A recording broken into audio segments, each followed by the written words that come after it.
आज चाहिँ Bermuda island घुम्न निस्केको छु। यो बर्मुडा आइल्यान्ड भने चाहिँ एउटा छुट्टै आइल्यान्ड हो, तर यो चाहिँ युकेको अन्डरमा पर्छ। युकेको सुशासित आइल्यान्ड हो। एकदमै सुन्दर ठाउँ। आइल्यान्डको बर्मुडा सिटी चाहिँ ढुङ्गाबाद।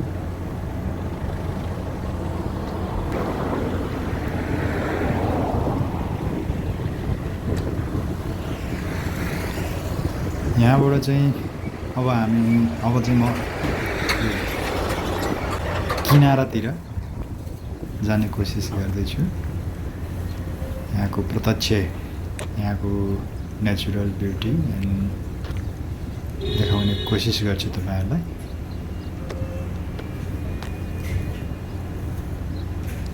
उतापट्टि हल्का मैले काम गर्ने सिप देखिरहेछ ब्याकग्राउन्डमा। जैसा लगता है दूसरा सिप भी हो सकता है।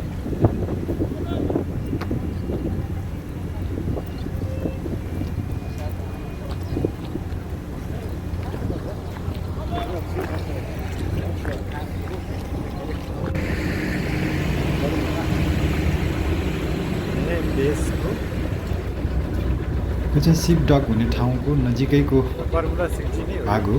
यहाँ चाहिँ विशेष गरी पर्यटकहरूकै लागि भनेर निर्माण गरेका होटल, रेस्टुरेन्ट एन्ड गिफ्ट सपहरू देखिन्छ। यसको बजार जानलाई चाहिँ यहाँबाट अलि टाढै 1-1.5 घन्टाको बस यात्रा अथवा बोटबाट आधा घन्टा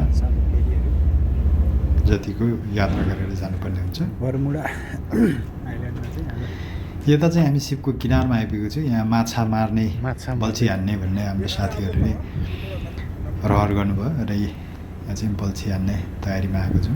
साथीहरू बल्छी तयारी गर्दै हुनुहुन्छ र कोही साथीले हान्दै हुनुहुन्छ।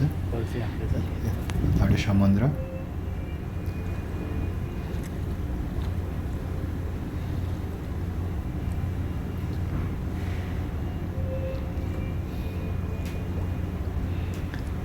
बल्छी हालेर बल्छीबाट माछा समाउने कोसिस गर्दै हुनुहुन्छ हाम्रो साथीहरू।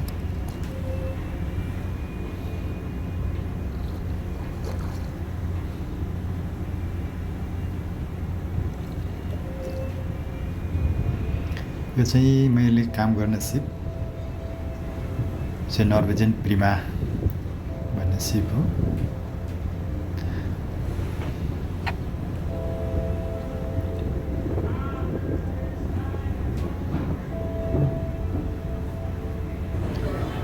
यो चाहिँ यहाँको गिफ्ट सप।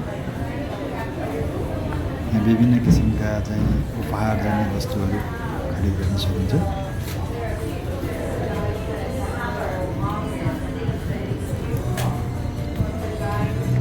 एक किसिमको सुपर मार्केट जस्तो हो, तर यहाँ चाहिँ विशेष गरी पर्यटकलाई चाहिने चिजहरू छ। यहाँ चाहिँ मैले बुद्धको मूर्ति बेच्न राखेको भेटाएँ। मार्केटमा पनि नेपालदेखि यति टाढाको देश बर्मुडा भन्ने आइल्यान्डमा पनि बुद्धको मूर्तिहरू यसरी गिफ्ट सपमा बेच्न राखेको पाएँ।